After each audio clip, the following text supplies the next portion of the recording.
Batman is always keeping things hidden from the Justice League. But as you'd expect, keeping things hidden from the most powerful people in the world usually doesn't result in anything positive. But what was the craziest secret Batman ever tried keeping? Was the secret written in lies about Batman's true intentions? Maybe his relationships with all his fellow heroes were all a part of a bigger scheme to eventually obtain total control over every aspect of Earth. Or maybe the secret was written in blood. Could Batman have known the reason as to why him and his friends were put through one tragedy after another? I mean, if the underlying cause was really dark enough, wouldn't you keep it a secret as well if it meant the world kept on spinning? Well, this secret in particular, despite being more sinister than both of those possibilities, wasn't written in lies and wasn't written in blood. This is a story about the darkest secret Batman ever maintained. A secret that was written in metal. Dark Knight's Metal.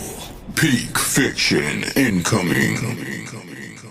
So our first issue picks up in the midst of a volcano erupting outside of a research facility somewhere inside the Bermuda Triangle. And as the volcano slowly grew more and more aggressive, in the midst of panic, a scientist known as Dr. Madison started recording a message into a data card about what was going on, expressing that he wasn't sure if the other researchers were able to make it out in time, but it wouldn't be long before the entire facility was completely engulfed in lava. Despite the horrifying scenario though, he was determined to stay behind in an effort to protect their latest discovery, stating that after going over the latest readings, the people of Earth needed to know that there was something wrong with Earth's core. More specifically, the metal that was inside of Earth's core. Nevertheless, once he was finished with what should have been his final message, he then ripped the data card out from its socket and desperately attempt to escape. But that's when none other than Batman himself came smashing his way through the facility's walls, urging Dr. Madison to jump inside of his mech suit. So of course he did exactly as Batman said with no questions asked, and that's when we see the two of them leaping inside the volcano because apparently it was the only available exit. And despite the mech suit barely being able to withstand the scorching hot conditions of being completely engulfed in lava, our two protagonists were eventually able to make it safely into the ocean, where they then crossed paths with the one and only Aquaman, who was able to get Dr. Madison back to shore. After Batman successfully secured the data card from his suit though, Aquaman wanted to have a few words with him out of concern that he was keeping something a secret, stating that this was an off-the-books Wayne Enterprises black site that was operating in his domain that he was completely unaware about. So he wanted to know why Bruce was not only keeping this place a secret from the surface world, but also keeping this place a secret from him and Atlantis. But after a moment of consideration, instead of telling Aquaman the truth of what was going on, Bruce would then go on to say, "With what I know is locked underneath Atlantis, is that really a question you want to ask me?" After that though, our story goes over to Mogo, otherwise known as the home planet of the Green Lanterns, and it's here that we see Ganthet, one of the Guardians of the Universe, assigning Hal Jordan